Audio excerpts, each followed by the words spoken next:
Hello friends, आपका स्वागत है। अपभ्रंश साहित्य का पहला संपादक कौन है? रिचर्ड पिशेल। धनपाल कृत भविष्यत कहा का संपादन किसने किया? डॉक्टर याकोबी।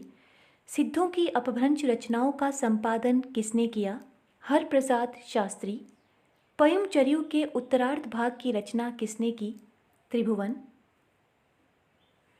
पौराणिक गाथा की जानकारी के लिए अपभ्रंश का सबसे बड़ा ग्रंथ कौन सा है? 63 महापुरुष गुणालंकार। 7वीं शती से लेकर 11वीं शती के अंत तक अपभ्रंश का स्वर्णकाल किसने घोषित किया? डॉक्टर हरदेव बाहरी।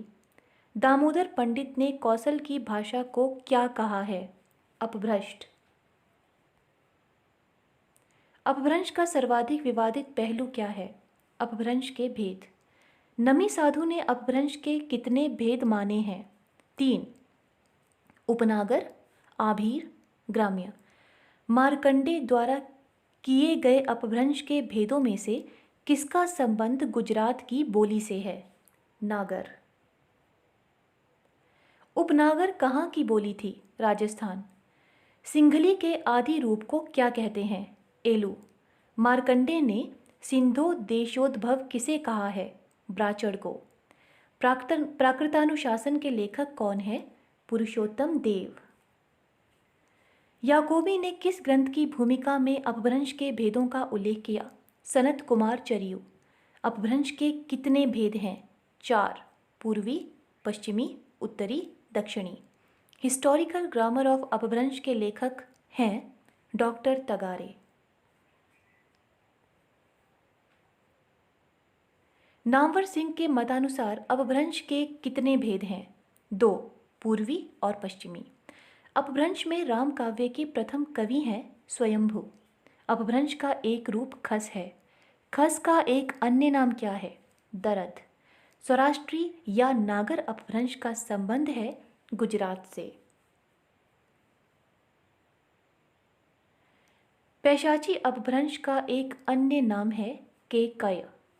अपभ्रंश में कृष्ण कथा का सूत्रपात किसने किया? स्वयंभू। बिहारी, बांग्ला, असमिया और उड़िया भाषाओं का विकास अपभ्रंश के किस रूप से हुआ है? मागधी।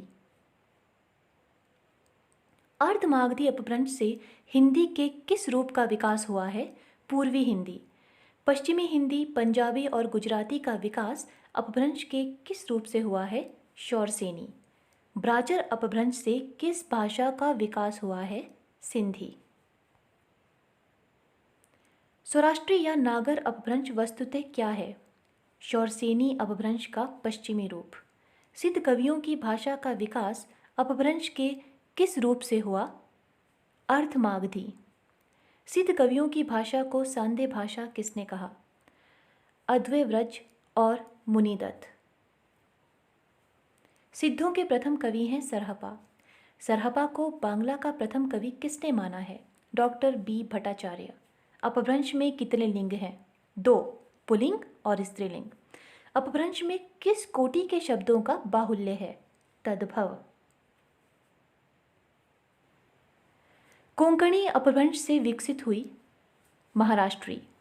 अपभ्रंश काल 10वीं शताब्दी तक माना जाता है, परंतु अपभ्रंश काव्य लिखा जाता रहा है 14वीं शताब्दी तक। पुष्पदंत की भाषा को मराठी की जननी किसने कहा है? डॉक्टर तगारे। अपभ्रंश का सर्वाधिक लोकप्रिय छंद है दोहा। दक्षिणी अपभ्रंश को निराधार एवं अवैज्ञानिक किसने कहा है? नामवर सिंह। प्राच्या को अपभ्रंश का एक भेद माना है राम शर्मा ने। भारतीय आर्य भाषाओं का उदय माना जाता है 1000 ईस्वी के आसपास। पुरानी हिंदी का उदय माना जा सकता है अवहट से। अवहट के कितने भेद हैं? 3। पूर्वी, मध्यवर्ती और पश्चिमी। अवहट का कार्यकाल है 900 ईस्वी से 1100 ईस्वी या थोड़ा बाद तक। शिक्षा शब्द अवहट में किस रूप में प्रचलित है? सिक्खा।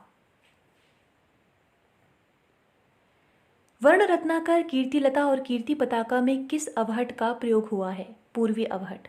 उक्ति व्यक्ति प्रकरण क्या है? व्याकरण ग्रंथ। उक्ति व्यक्ति प्रकरण की भाषा को प्राचीन कोसली किसने कहा? डॉक्टर सुनीति कुमार चटर्जी। अपभ्रंश और अवहट में चौपाई कितनी मात्राओं का छंद था? 15। हिंदी के कवियों को काव्य में चमत्कार लाने और वाग वैचित्र्य के प्रदर्शन की प्रवृत्ति किससे मिली? अपभ्रंश और अवहट से। ग्रियर्सन ने आधुनिक भारतीय आर्य भाषाओं को कितनी उपशाखाओं में बांटा है? 3। आधुनिक भारतीय आर्य भाषाओं में सबसे प्राचीन भाषा कौन सी है? पंजाबी। राउल वेल के रचनाकार हैं रोडा। सावेधम दोहा के रचनाकार कौन हैं? देव सेन।